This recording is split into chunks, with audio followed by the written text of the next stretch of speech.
Hey y'all, um, welcome back. Come hang out with me. I told you that over the weekend, today, Sunday, we're going to do an Irish dish because people are starting to think about St. Patty's Day and all that. So I'm going to be doing a couple of Irish dishes. And today we're going to do Colcannon. I'm just going to bake a couple of pieces of chicken and some boiled carrots, some buttered carrots, and we're going to make colcannon, which is delicious. So I'm going to show you a couple of things first, though. The first thing we're going to talk about today is, remember the other day when we made the spicy pickled sausage?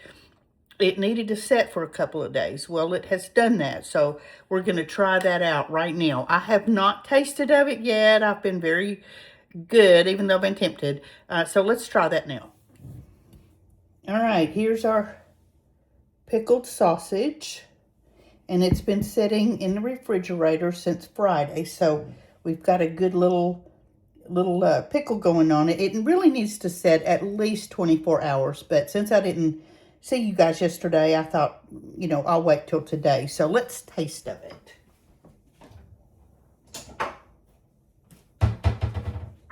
Now make sure,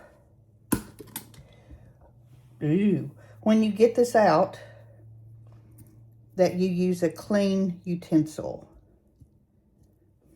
I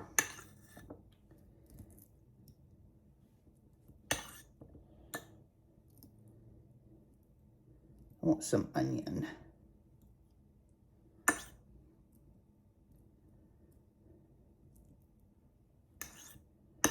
Well, there we go.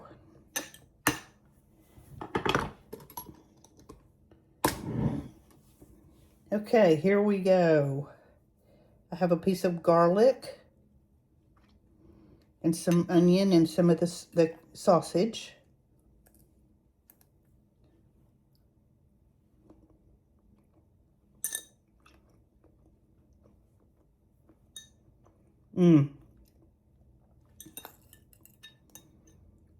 If you're a smoked sausage fan, this is really good. It's spicy, because if you remember, it's got red pepper flakes and hot sauce in it, but it's not overwhelmingly spicy.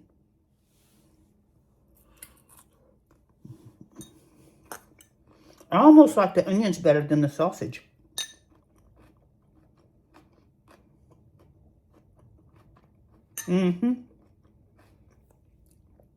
So there's our pickled sausage. And it's just going to hang out in the refrigerator, and we'll use it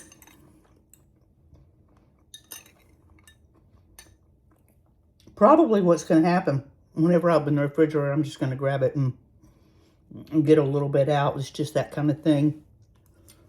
So there's the update on the sausage. All right, the next thing we're going to do is I'm going to show you how to clean leeks. I don't know, a lot of people don't use them much. They're not familiar with them. And I'm going to use these in the Colcannon in place of onions. If you don't want to, you can certainly use onions, but I'm going to use leeks in this. It's just really good.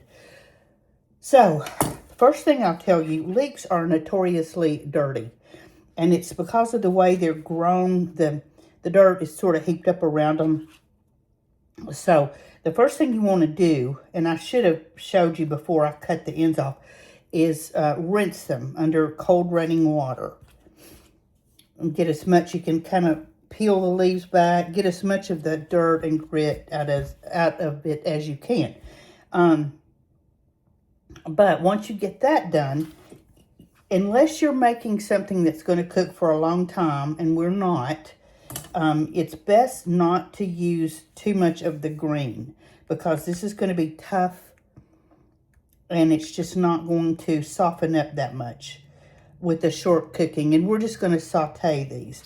So we're not going to use a whole bunch of this, but we're certainly going to use the white part and a little bit of the green. So the first thing we're going to do is split.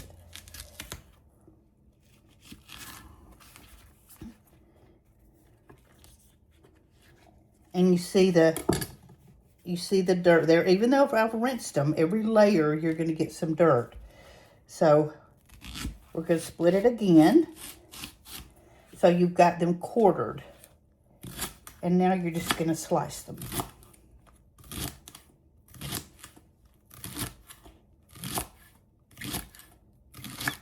And again, if you don't want to do all this, you can certainly use an onion. But I wanted to use a leek or leeks in my Colcannon. It's just, I wanted to show you guys, but it's also a little more authentic. And I really like leeks. I just do. So we're going to take a little bit there.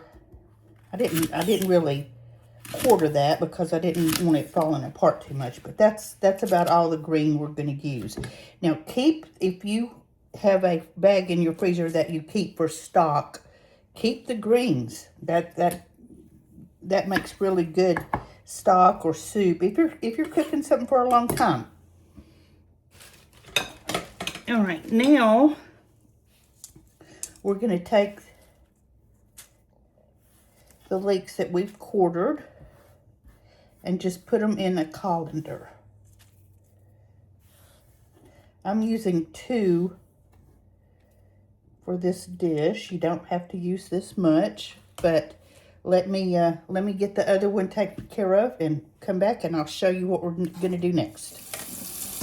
All right, here's all of our leeks sliced up, quartered up, and I have them in a mesh colander.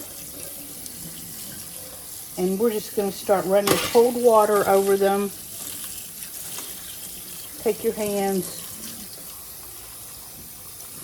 And these were not hugely dirty. But they're always some dirty. But these are not as bad as some I've seen. So if you have some that are just really gritty, really dirty, put them in a bowl and cover them in cold water and rinse them like that, and then pour them into a colander. But this is going to take care of these. So once you get them all clean, then you just let them drain and they'll be ready to use when you're ready. All right, I have one more thing to show you before we get started cooking. I have half of a package of peppercorn bacon. This is thick cut bacon that I used the other day in the shrimp and grits, and I had it in the freezer. So I took it out and let it thaw.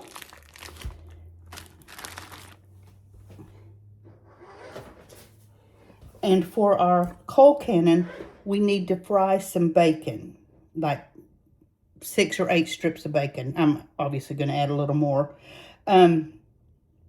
But when I have a recipe, and this is strictly me, it's not a rule, it's just something that I find a lot easier and I just like it a lot better. When I'm frying bacon to crumble for a dish, and yes, I do cook bacon in the oven, but I'm talking about, I'm going to fry this in the skillet because I need the grease to saute the leeks and the cabbage. I like to cut my bacon in little squares rather than waiting for it to cool and crumbling it. I just feel like that it cooks better this way and it's ready to go when you're ready to use it.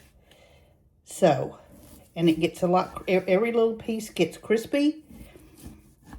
And this is just strictly my preference. So I'm just going to cut my bacon. And I'm going to fry it like this. And then when it's done, I'm going to drain it on paper towels. And then it'll be ready to put into the dish when we're ready for it. So again, that's just another little thing that I do. You don't have to. It's not a rule. It's just something I like. We've got our potatoes boiled. And I'm letting them sit here for a minute and just steam so that some of the moisture will come out of them. And now we're going to mash them. Okay, so you mash your potatoes however you want to. I did these in a potato ricer, but you can do it with any way you want. And however you do your mashed potatoes is fine. Just get them mashed. And now we're going to mix in some butter.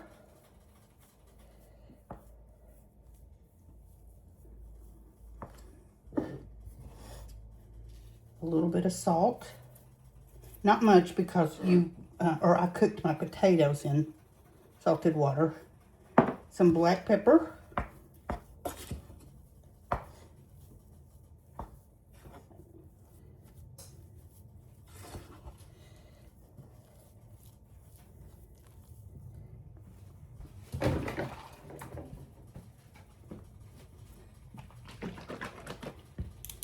And now we're going to add some heavy cream. You can use milk, you can use half and half, you can use cream, you can even use buttermilk.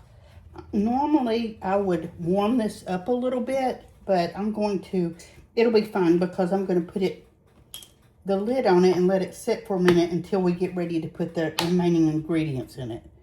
So, just a little bit, a little at a time until we get them the texture we want them.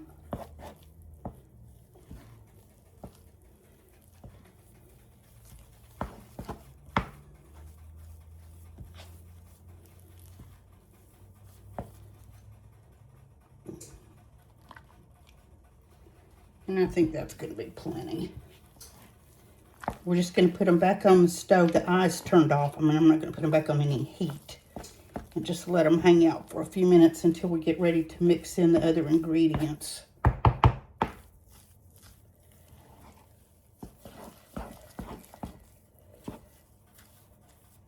And these are a little bit stiff, but that's okay because by the time we get the other stuff in, they won't be.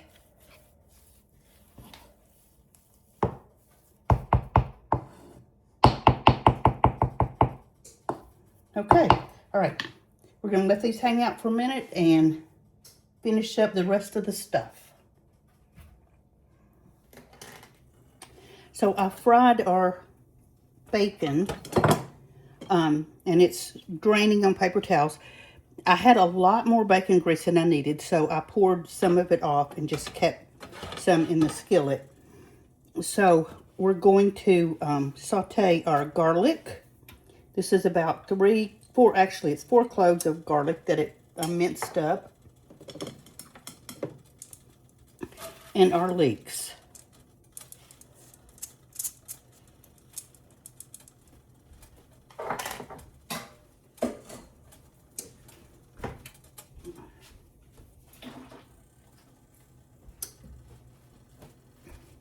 We're going to start them sauteing. And be careful so your garlic doesn't burn. You just want to saute them until your onion or leek, whatever you're using, gets a little bit transparent. And while that's going, we're going to put a half of a head of chopped cabbage. Now, I had a little head of cabbage, so I used a little bit more than half the head.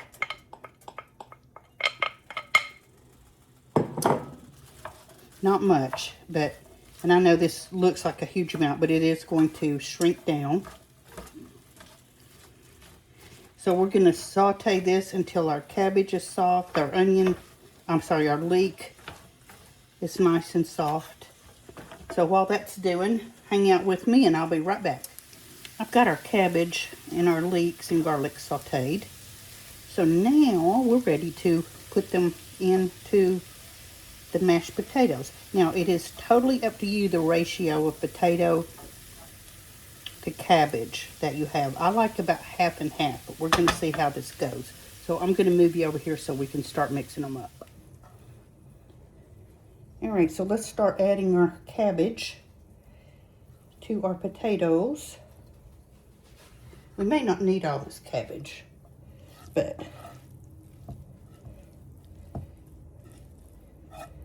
we're going to be generous with it because it's really good.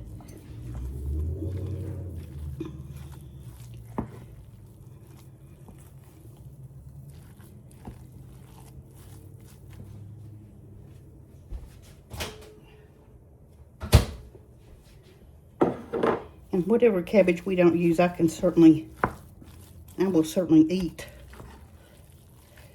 just as fried cabbage. All right, we're also going to put in, don't forget, our bacon. Oops.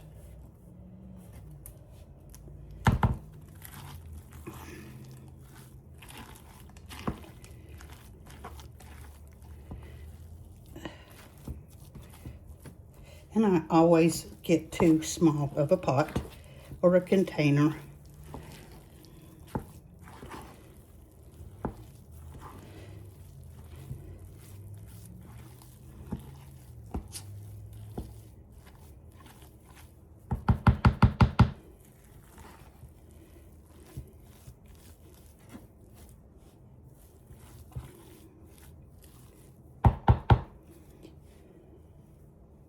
Ouch.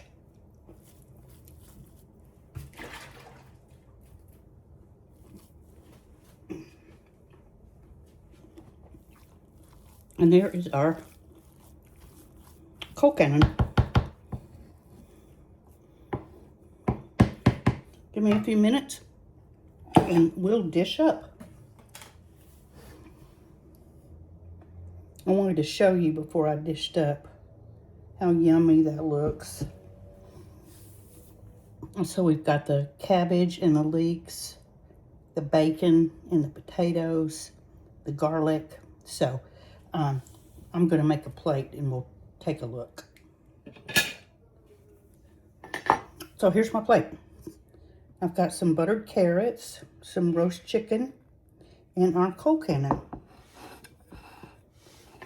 So let's try a bite.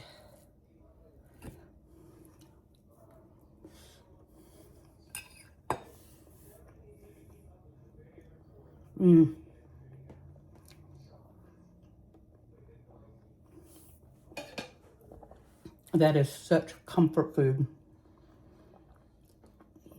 It kicks up the mashed potatoes 1000%.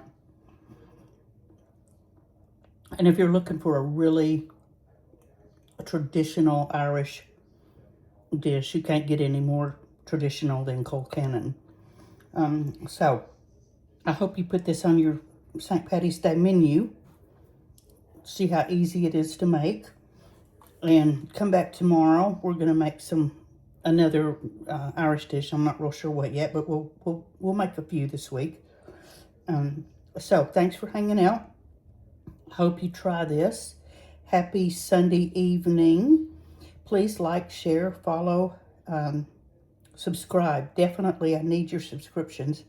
And we'll talk later. Happy Sunday. Bye.